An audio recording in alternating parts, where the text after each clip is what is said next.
Across the fence, we're digging in on where water goes once it hits the ground. University of Vermont Extension is beginning a groundbreaking study to find out what's going on underneath the farm field. Good afternoon and thanks for joining us. I'm Judy Simpson. Hydrology is the study of how water moves on the earth. In Vermont, we've generally focused on what happens on the surface, but what about the water below ground? Until recently, researchers haven't had a good way to calculate how nutrients like phosphorus move downward through the soil. This information is crucial to get a better picture of what challenges Vermonters face when it comes to water quality. Across the Fence's Keith Silva has our story on how UVM researchers hit on this new information. Sometimes science requires precision and finesse, and other times it helps to have a sledgehammer. Joshua Faulkner is University of Vermont Extension's Farming and Climate Change Coordinator. Faulkner is trying to hammer home the answer to the question of what happens to rainwater once it soaks into the soil. We take this can, we pound it down and fill it up with soil without disturbing that soil, so it's kind of taken straight out of the soil profile. We then put that can onto a water collector and lower it down into the 6-foot deep hole we've augured out back here. And then we cover it back up with soil and the natural vegetation that's already here in the field. When we have a rainfall event, as they spread manure, water and whatever it's carrying with it, phosphorus perhaps, leaches down through the soil into our can, into our collector that's attached to that can, and then we can pump it out and actually take that water back to the laboratory and analyze it for what's in that water. The device is called a lysimeter. And that's the core.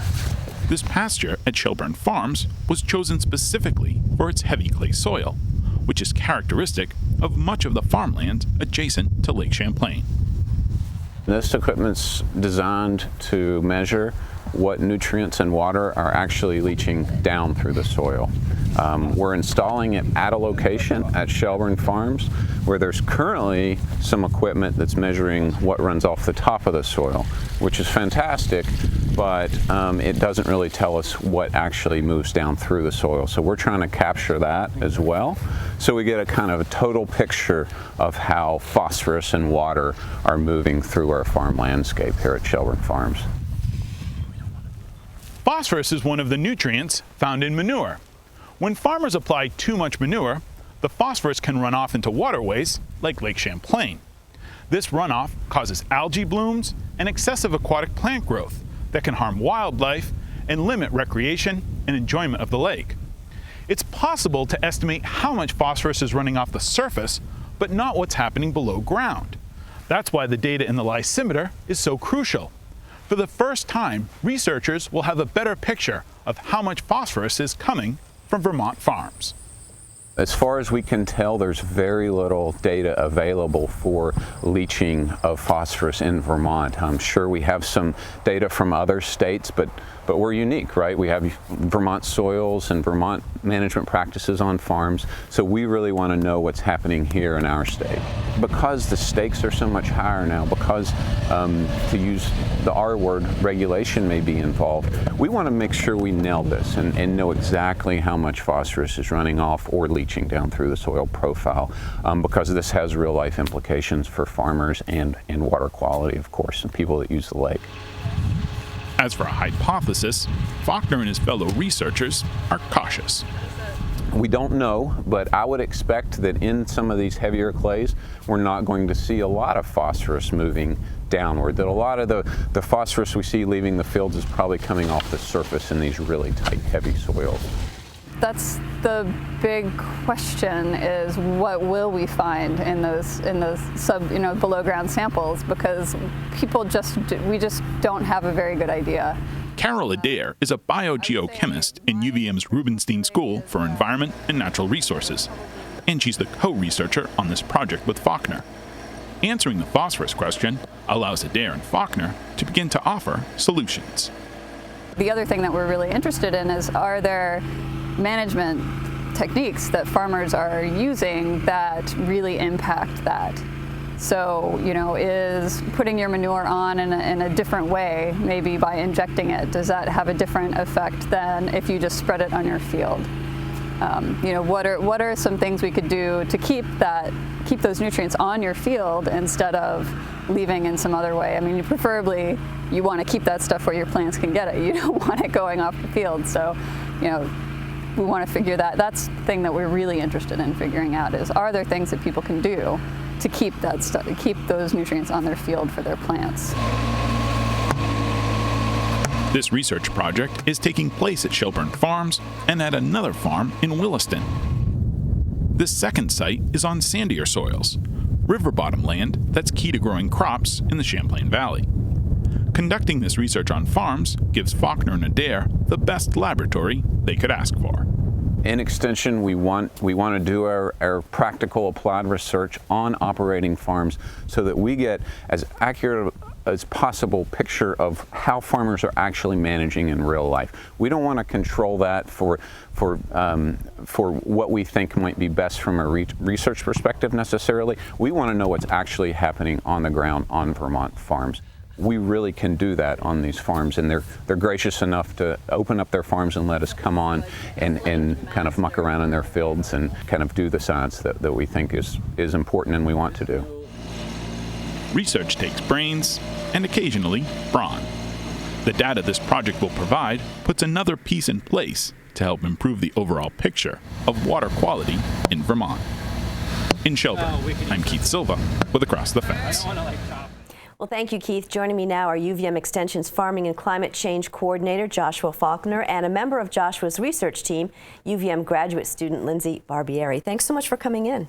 Thank you. Joshua, tell us a little bit more about your project in general and what you're hoping to learn. Sure. So this is a project funded by the USDA, and really our primary goal is to compare conventional farming systems to alternative farming systems. And to do that, we're measuring a few things on farms, primarily some of the ecosystem services that farms provide to society. For one, we're looking at food production, how much food the farm is producing for the folks who need the food. We're looking at water quality impacts, and we're looking at climate change mitigation questions on those farms.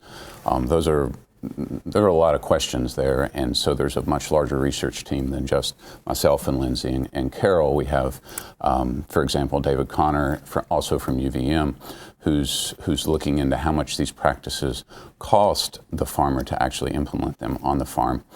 We also have another water scientist, Stephanie Hurley, and myself, who are looking at some of the phosphorus leaching and the phosphorus runoff questions. And then we have an agroecologist, Ernesto Mendez, also from UVM, and Rachel Chapman, who are looking at the question of why or why not a farm would choose to implement these practices and what some of the barriers may be. Excellent. Well, so what exactly are the farming practices you're looking at? So like I said, we're comparing some conventional practices to alternative practices, and for this study, we've really confined ourselves to dairy farms. It's a big part of Vermont agriculture.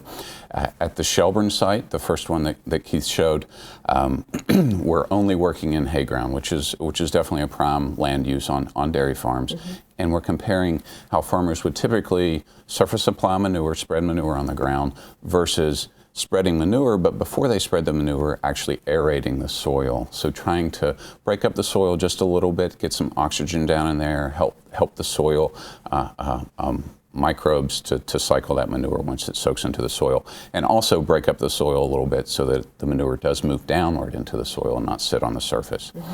At the Williston farm, we're working in cornfields, and there we're really comparing a conventional tillage where we're turning the soil and surface applying manure, just spreading it on the surface of the ground, versus a no-till where we're not disturbing the soil when we plant our corn, and also an injection of the manure. So again, not keeping it on the surface, but putting it down into the root zone of the crops where they can more quickly access that manure.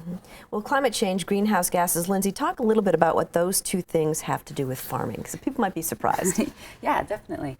Well, from a global perspective, agriculture is one really major way that I think humans interact with our environment, and a lot of agricultural practices actually contribute to emissions of greenhouse gases, and these are gases that are emitted from agricultural practice, such as carbon dioxide, nitrous oxide, methane are sort of the three major ones. And these gases can be emitted from various farm management practices and even from the soil themselves. Really? Yeah. And in the US, for example, about 9% of our total greenhouse gas emissions actually come from farming. So it's actually a major sector where greenhouse gas emissions are important. So it's a crucial thing, I think, to look at when we're talking about environmental impacts of farming. Mm-hmm. And so how do you measure greenhouse gases in the farm field? It's a great question. Right now what we're doing is we have these small chambers of PVC pipe, and we put them on the soil. And what we do is we close them off, and we have an instrument called a photoacoustic gas analyzer that we're able to take into the field. And once we close the chamber off, we measure the gas buildup in that chamber. So for a certain spot on the field, covering over the soil. So we're measuring the gas buildup in that chamber over time, and we can get a rate, an emissions rate, for that one part of the soil. And then we do that for a couple of different spots on the field and can kind of scale that up to get a sense of what the entire field might look like in terms of soil emissions. So are there things that we know about right now that farmers can do to help with water quality and climate change, which are, connected, obviously? Yeah, and that's one of the really great things, Judy, is that a lot of the things Extension has been promoting and others in the state have been promoting for water quality improvements are the exact same practices that are good for climate change mitigation. Things like how we manage our nutrients on our farms, getting nutrient management plans and applying nutrients at the right time, the right place and the right amount. Also, just improving soil quality. So lots of the practices that I think we hear about nowadays, like cover crops and no-till. These are things that really help with building healthy soils that infiltrate water and help prevent runoff, but also help keep carbon stored in the soil and reduce some of the gas emissions that Bar had talked about just a minute ago. Mm-hmm. I think, too, it's interesting to point out that, farmers want to keep those nutrients in the soil. They want a healthy soil because it's better for their crops, for their animals, and their bottom line. That's right, and that's we're really excited about these results because this is what farmers want to know. They want to see proof that what they're doing on their farms is truly working towards help cleaning up the lake. And studies like these, providing that information for those farmers through Extension and the university, are really a great way to build confidence in these practices. Mm-hmm. And so can you tell us a little bit more about how this information might be used in Vermont? Sure. So this will greatly inform our programs in Extension as we take information out to farmers and tell them about what works and what doesn't, and how well it works. I also believe this will help with some of the programs that some of our agencies use in the state and how they design technical assistance and cost share assistance to farmers and maybe ultimately influence some of the policy that's developed in Vermont. Does research take into account economic factors? Sure does, yeah. And we have David Conner on our team from UVM who's looking at the cost of these practices, of what it actually costs the farmer out of pocket to implement these, as well as looking at the yield. So what's the return that he or she would get from implementing these practices and comparing those conventional alternative situations. And I would imagine, like almost anything else, it wouldn't be immediate, it might be over a series of years. That's the expectation, yeah. Yeah, and our project is actually going to be going forward from now for the next 4 years. So this is definitely a long-term study for sure. Joshua and his team have put together a website that highlights the resources and also contacts related to water quality and agriculture in the state. The website's there on your screen. It's uvm.edu/SUSAGCTR, Sustainable Ag Center. On the webpage, click on Resources and you'll find the link to water quality research. The website again is uvm.edu/SUSAGCTR, and then click on the link to resources. So what's the next move? We're heading into the springtime. What's the next move on the field for you? I think we're going to get back out on those farms, start to fine-tune some of the research equipment that we just installed. We were actually out there yesterday at Shelburne Farms going through our sampling protocol. We're also going to do some soil sampling to go along with the water sampling that we've started. And so research that you get is going to be ongoing? Absolutely, the next 4 years, and if we're able to secure more funding, we'd like to push it even longer. The longer we can do it, the more confidence we'll have in our results. Well, terrific. I want to thank you for coming on today and sharing your research. That's our program for today. Thanks for joining us. I'm Judy Simpson. I'll see you again next time on Across the Fence.